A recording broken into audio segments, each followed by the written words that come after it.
Hola a todos, soy el Dr. Antonio Romero Silva y en esta ocasión traigo para ustedes el modelo del átomo cúbico o el modelo del átomo cúbico de Lewis.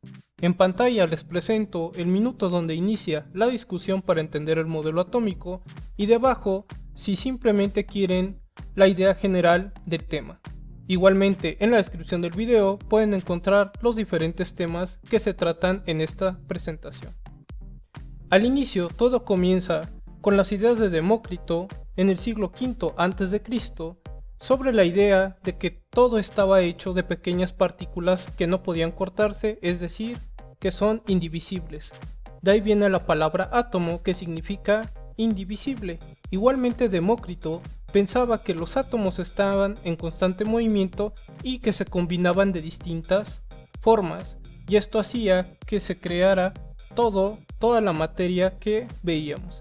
Sin embargo, estas solo eran reflexiones de Demócrito y durante mucho tiempo su concepto del átomo quedó en el olvido, hasta que en el año de 1803, con el modelo de esferas sólidas, John Dalton toma la idea de los átomos y para él el átomo es una esfera que es uniforme y que es pequeña y que no puede cortarse, donde cada elemento, recordando que un elemento es una sustancia que no puede dividirse en algo más simple, que cada uno de estos elementos tiene su tipo de átomos, es decir, los átomos de hidrógeno son un tipo de átomos y los átomos de oro son un tipo de átomo distinto al del hidrógeno, dado que diferentes elementos tienen diferentes tipos de átomos.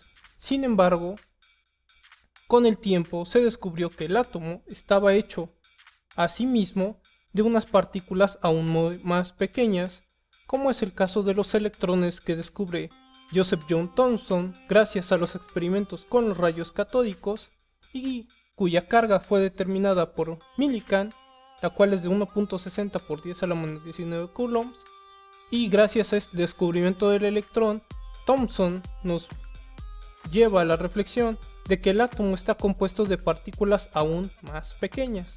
En su modelo atómico, Thomson imagina al átomo como una esfera o como una nube cargada positivamente donde están dentro los electrones. Por recordar al póster del pudín de pasas, donde las pasas serían los electrones y la parte del pan sería la carga positiva, por eso también recibe el nombre de pudín de pasas el modelo. Entonces la carga positiva balancea la carga de los electrones que están dentro de ella. Sin embargo, no puede haber cargas incrustadas.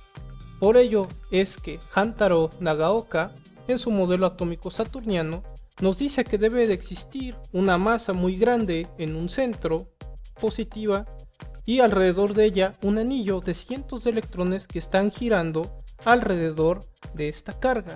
Entonces, para él el átomo es una esfera grande, masiva, donde tiene un centro cargado positivamente, que está rodeado de un anillo de cientos de átomos, de cientos de cargas positivas, es decir, electrones.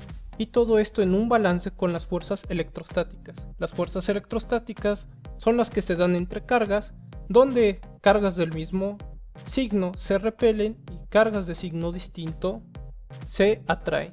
Sin embargo, Nagaoka no tenía evidencia experimental de esto.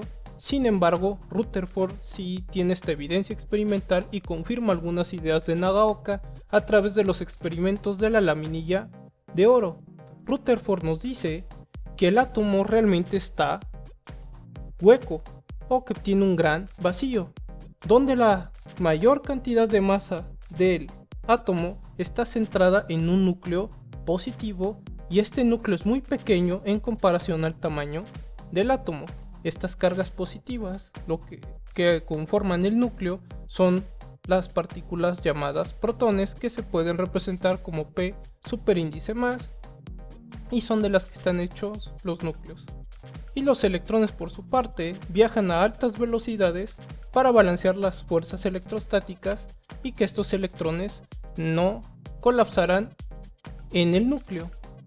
Sin embargo, los electrones, si siguen esta tendencia, perderían energía y entonces la fuerza de atracción del núcleo hacia los electrones sería mayor y entonces el átomo colapsaría. Para solucionar este detalle, Bohr en su modelo atómico planetario podemos ver ahora la carga positiva centrada en el núcleo de nuestro átomo y diferentes órbitas, donde en cada una de estas órbitas van a ser circulares y en ella giran los electrones. Cada órbita va a tener cierta cantidad de energía y va a estar hecho por capas, órbitas o capas. Mientras más se aleja uno del núcleo, una capa tiene mayor energía, por lo tanto la capa Q tiene más energía que la capa O. Los electrones no van a perder energía siempre y cuando se mantengan en su órbita. Si uno de estos electrones absorbe energía, va a brincar de un nivel a otro, es decir, va a pasar de una capa de baja energía a una capa de mayor energía. Y en caso inverso, si regresa a una capa de energía más baja, va a emitir energía. Cada orbital entonces es un nivel de energía el cual está cuantizado. Al decir cuantizado nos referimos a que solo se permiten ciertos valores de energía, donde el momento angular para un electrón está dicho por la ecuación que pueden ver en pantalla, donde esta letra n se conoce como el número cuántico principal, y este número cuántico principal nos dice la cantidad de energía de una órbita. Sin embargo, Bohr había restringido estas órbitas a formas circulares. Dando un paso hacia adelante, Arnold Sommerfeld, con su modelo atómico, nos dice que ahora las órbitas pueden ser tanto circulares como elípticas. Hace que el modelo sea más flexible, donde veremos ejes mayores y ejes menores porque tenemos ahora elipses para nuestras órbitas, y este momento angular se refiere a la cantidad de movimiento que tiene una partícula al estar girando, como sería el caso de nuestros electrones girando alrededor de un núcleo, donde se puede calcular el momento angular con la ecuación que está en pantalla, donde esta letra L se conoce como el número cuántico azimutal y nos dice la forma que van a tener nuestras órbitas, y donde nos dice Sommerfeld que cada capa tiene a su vez subcapas de energía, es decir, hay subniveles de energía que pueden obtenerse con este número cuántico azimutal. Esto también pretendía dar una explicación a la estructura fina del hidrógeno, y ahora cuando un electrón pasa de una órbita a otra, la energía que emite o la energía que absorbe va a ser la diferencia de energía entre los subniveles de energía. Sin embargo, había varias cosas que no explicaban todavía los modelos atómicos, y una de estas grandes interrogantes era cómo se unían los átomos entre sí para hacer los compuestos. Para dar respuesta a esto, Gilbert Newton Lewis, en su artículo The Atom and the Molecule del año de 1916, nos comienza a explicar sobre las sustancias polares y las sustancias no polares. En las sustancias polares nosotros vemos que se forman polos, es decir, hay unos extremos donde encontraríamos cargas positivas, cargas negativas, como lo que pasa en el cloruro de sodio, donde el sodio Na está cargado positivamente mientras el cloro está cargado negativamente, y en estas sustancias polares entonces hay formación de cargas. Mientras que para las sustancias no polares, como el caso del metano, un carbono que tiene unido a él 4 hidrógenos, no hay la formación de polos y no hay formación de cargas. Entonces había que encontrar una manera de explicar cómo se unían los diferentes átomos en las sustancias polares y las sustancias no polares para explicar el fenómeno del enlace químico. Además, había varias observaciones experimentales que ya se sabían al momento. Una de ellas era que los gases nobles eran químicamente inertes, esto quiere decir que no reaccionan o reaccionan muy poco con otros elementos o con otras sustancias. También se había observado que los iones, es decir, los átomos con carga, tendían a tener el mismo número de electrones que los gases nobles. Esta mayoría, además, las sustancias que se conocían tendían a tener un número de electrones par y eran muy pocas las sustancias que tenían electrones impares. Y también se encontraba que varios compuestos, si se disolvían en agua, por ejemplo el ácido clorhídrico, formaban iones, es decir, formaban sustancias polares con carga. Entonces, para seguir con esta discusión, recordemos algo. Retomando el modelo atómico de Bohr, donde nuestros electrones están en órbitas, encontraremos que la órbita que esté hacia adentro va a ser una capa interna de átomos porque está más cercana al núcleo, y que la capa más externa de electrones sería la capa de valencia. Entonces la capa externa también se conoce como de valencia. Y para esto, Luis, para simplificar la representación de los átomos, usa la palabra kernel. El kernel es el núcleo y la capa interna, es decir, va a tomar el núcleo y la capa interna para su kernel, donde el kernel se representa como el símbolo del elemento químico en negritas, por ejemplo el oro. El núcleo y todas sus capas internas de electrones se verían simplificadas simplemente poniendo el símbolo Au. Los electrones de la capa externa variaban de cuando se hacían las reacciones químicas y podía ir desde el 0 hasta el 8. ¿Y por qué 8? Porque había una ley que había encontrado Abeggs, donde la cantidad máxima de electrones que pierde o que puede ganar un átomo siempre tenía una diferencia de 8, y por eso este número 8 Luis lo toma como base para desarrollar la teoría cúbica del átomo. Entonces, para el modelo del átomo cúbico, los electrones de la capa externa de nuestra capa de valencia se van a distribuir o localizar en las esquinas de un cubo de la siguiente manera. Por ejemplo, si yo tuviera los elementos de litio hasta el neón, lo que yo observaría es que el litio tiene un electrón en su capa más externa, en su capa de valencia. Al poner el símbolo de litio en negritas, estoy tomando en cuenta la capa interna del litio y el núcleo que tiene el litio. Para el berilio tendría 2 electrones en su capa externa, para el boro 3, carbono 4, nitrógeno 5, oxígeno 6, para el flúor 7, y para el neón tendría 8 electrones, y se había observado que esta configuración de 8 electrones que tienen los gases nobles como el neón daba mayor estabilidad, y los átomos y los iones tendían esta tendencia a tener 8 electrones en su última capa. ¿Cómo funcionaba esto en los átomos de ganar o perder electrones para llegar a la configuración del gas noble? De la siguiente forma: un átomo de flúor tiene 7 electrones en su capa externa. Si gana un electrón, llegaría a los 8. Y lo que veríamos sería la formación de un ion negativo, es decir, de un anión que se llama fluoruro, que sería estable porque tiene 8 electrones. Esta tendencia a tener 8 electrones se conoce como la regla del octeto, porque los átomos o los iones quieren tener la configuración de un gas noble para ser más estables.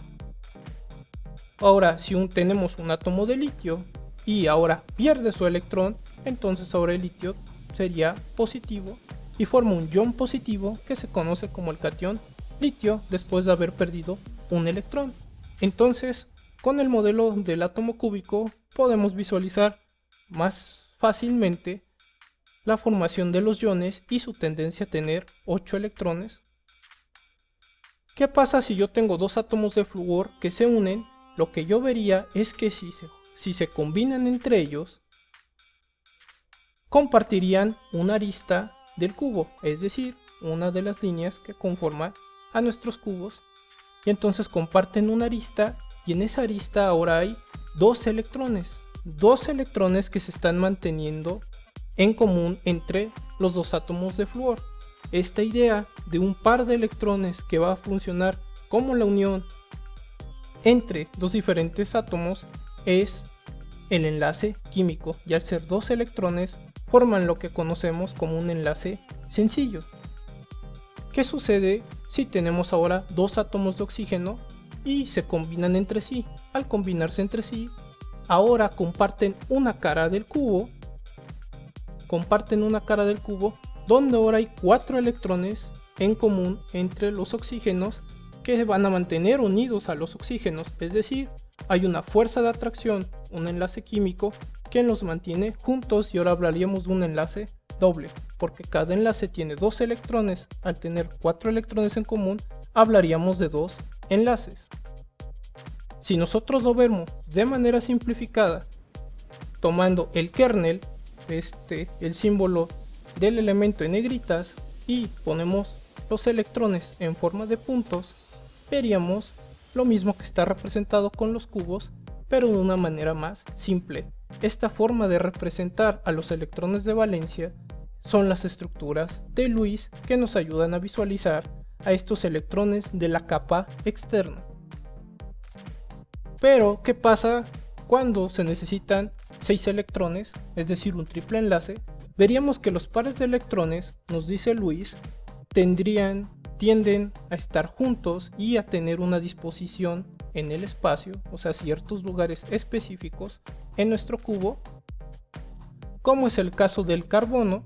Entonces ahora los pares de electrones van a tender a estar unidos, a estar en estas partes simétricas en un cubo que asemejan a un tetraedro, y ahora este triple enlace sería la máxima unión que puede haber entre átomos, y así de manera resumida sería el modelo del átomo cúbico, que si bien sirve más para una parte histórica del desarrollo de los modelos atómicos, nos permitió tener un mayor entendimiento del enlace químico, ya que nos dio reglas como la del octeto, donde los pares de electrones ahora son estos enlaces químicos, estas fuerzas de atracción que hay entre los átomos que los mantiene unidos para formar los distintos compuestos, y también para representar de manera más sencilla los electrones de valencia están las estructuras de Lewis. Por lo tanto, todo comenzó con las ideas de Demócrito en el siglo V a.C., con la idea de un átomo, de una partícula que no podía cortarse, que retomó Dalton para su modelo de las esferas sólidas, donde cada elemento tiene su tipo de átomos. Después, Thomson, al descubrir los electrones, propone que los átomos es una carga positiva en la que hay cargas negativas, que son los electrones que descubrió, que están incrustados en ella. Mientras que Nagaoka pensaba que el átomo tenía una carga positiva con mucha masa en el centro, y que alrededor de esta masa positiva había cientos de electrones girando en un anillo. Posteriormente, Rutherford, para el año de 1911, propone un modelo nuclear donde nos dice que el átomo está vacío o casi vacío, donde en el centro hay un núcleo que tiene toda la mayor cantidad de masa del átomo, y los electrones viajan alrededor de esta masa a grandes velocidades. Después, Bohr nos dice que los electrones van a estar en órbitas circulares alrededor de este núcleo positivo, donde cada órbita tiene una cantidad de energía determinada que está determinada por el número cuántico principal. Después, Sommerfeld hace más flexible el modelo de Bohr al permitir que las órbitas no sean simplemente circulares, sino que también puedan ser elípticas. Y en su modelo cúbico, Lewis lo que trataba era comprender cómo las sustancias se unían unas con otras, poniendo los electrones en las esquinas de un cubo, donde se tendría un máximo de 8 electrones para cada elemento en este cubo, que se refiere a los electrones de valencia, a los electrones de la capa más externa de un átomo. En los siguientes videos veremos los modelos atómicos de Schrödinger y algunos más para complementar la historia de los modelos atómicos. En esta parte dejo los 2 videos anteriores que se hicieron de los modelos atómicos, así como la lista de reproducción de los modelos atómicos, por si quieren explorar alguno en particular. Yo he sido el Dr. Antonio Romero Silva. Hasta la próxima.